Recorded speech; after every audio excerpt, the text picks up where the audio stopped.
Bonjour à toutes et à tous et merci de regarder ce troisième épisode de Sans Condition. Et aujourd'hui nous allons nous intéresser à Django Unchained de Quentin Tarantino. Donc comme certains le savent, j'ai décidé de changer un petit peu Sans Condition, plus court, plus orienté sur le scénario et surtout plus objectif. Et pour cela, eh bien, nouveauté, le résumé du film en une phrase. Allez, c'est parti. Django, un esclave délivré par un chasseur de primes du nom de King Chul, se lance dans la quête de retrouver sa femme Bromilda en exécutant une vengeance contre ceux qui l'ont asservi. Bon, que dire de ce film? Énorme. Wow, on avait dit qu'on était objectif maintenant. Oui, mais même en restant objectif, eh ben, Django est un très bon film.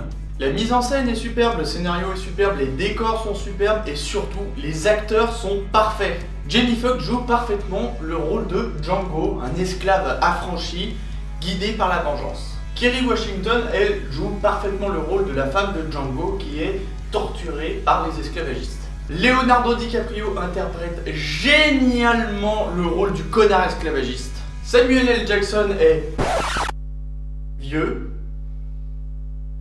Je vous avoue que la première fois que j'ai vu le film, je me suis vraiment demandé s'il avait pris un si gros coup de vieux tellement le maquillage était bien fait. Bref, il interprète un esclave qui est dévoué à l'esclavagisme puisqu'il est plus du côté en fait des esclavagistes que des esclaves. Et si on parle de bon acteur, bien sûr, je ne peux pas oublier Christophe Waltz qui est certainement le meilleur acteur du film. Mais je pense que vous vous posez une question. Non. Je dis que les acteurs dans Django sont superbes, mais qu'est-ce qu'un bon acteur? Alors certains diront qu'un bon acteur, c'est un acteur qui est capable de jouer bien le rôle d'une personne en particulier, un peu un spécialiste entre guillemets, comme par exemple Stallone dans les films bourrins, tandis que d'autres diront que c'est un acteur qui a la capacité de se fondre dans plusieurs personnages. Eh bien, les deux ont raison, mais c'est pas suffisant. Parce que dans les deux cas, un acteur peut être mauvais. Un bon acteur, en fait, c'est une personne qui a la capacité de rendre un personnage vivant.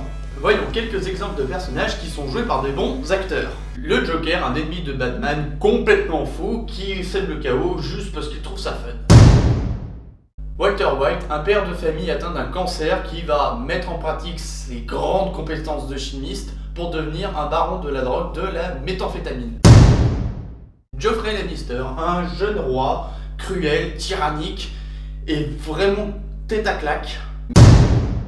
Mikaela Bain, une jeune fille, superficielle, belle, avec une poitrine proéminente et un pantalon très moulant.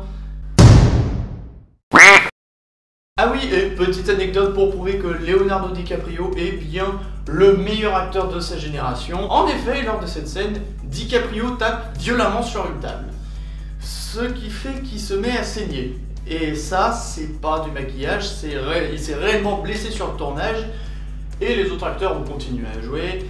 Et d'ailleurs, petite anecdote encore une fois, le sang qu'il éparpille sur le doux visage de Kerry Washington, c'est son sang. Dégueulasse. Les scènes d'action du film sont également épiques. Trash, mais épiques. Au passage, Tarantino exagère un petit peu sur certains points quand même. Déjà, le corps humain ne contient pas autant d'hémoglobine. La lutte mandingue dont on voit une des scènes n'était pas si courante que ça, parce que c'était assez mal vu, mine de rien. Ah oui, ils avaient quand même un petit peu de sens moral à l'époque. Non, en fait, c'est juste que ça représentait un trop gros investissement. Et la dynamite, eh bien, ça n'existait pas encore à cette époque-là. Attends, t'as oublié un truc aussi, il utilise vachement le terme nègre dans son film, et c'est quand même assez dégradant, mine de rien. Ah, oui. Oui, parlons-en de ça d'ailleurs. Certaines personnes ont boycotté le film parce que justement, les personnages utilisaient trop le terme nègre. Qu'on soit clair, c'est un peu voulu en fait ça. C'est pas du racisme parce que le film blâme très clairement l'esclavagisme. Le film par exemple parodie le Ku Klux Klan à un moment. Je vois que dalle à travers ce film. Il se moque également des bouseux racistes. Indemnisé, tu sais ce que ça veut dire au moins? Hein? Je trouve pas ça drôle, Ed. Et on compare même certains à des gros ivrognes. Il a été longtemps en cavale. L'autre, les moitiés de nuit. Ouais, c'est pas faux. Je sais que Tarantino exagère beaucoup, mais c'est son style. Je profite un peu de cette vidéo pour passer un message à certaines personnes. Si un film ne vous plaît pas, ça ne veut pas dire qu'il est nul, ça veut dire qu'il ne vous plaît pas. N'allez pas dire qu'un film est nul sous prétexte que vous ne le trouvez pas à votre goût.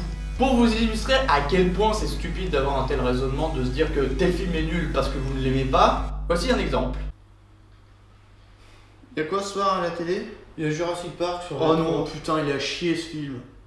Quoi? Bah, il y a des dinosaures dedans, j'aime pas les dinosaures, donc c'est nul, voilà. No! Donc pour conclure, Django Unchained est un excellent film. Le scénario est cool, simpliste mais cool. Les décors sont plutôt pas mal. Les acteurs jouent parfaitement leur rôle. Et les scènes d'action et la mise en scène, j'en parle même pas. Donc Django Unchained mérite donc le score de 96%. Voilà, ce troisième épisode de Sans Condition est à présent fini. J'espère que ce nouveau format de Sans Condition vous a plu. N'hésitez pas à laisser un commentaire en bas pour me donner des conseils ou juste pour donner votre avis sur le film. Pour le quatrième épisode de Sans Condition, je vous laisse le choix entre Battleship, Prisoners, Star Wars Le Réveil de la Force et La Vague. Vous pouvez également vous abonner à la chaîne pour me soutenir et suivre mes prochaines vidéos. Si vous souhaitez davantage m'aider à améliorer la chaîne, vous pouvez également faire un don sur mon compte Tipeee. Sur ce, je vous dis à très bientôt. Attends, t'as oublié de parler du caméo de Tarantino. Comment résumer ça? Quentin. Oui?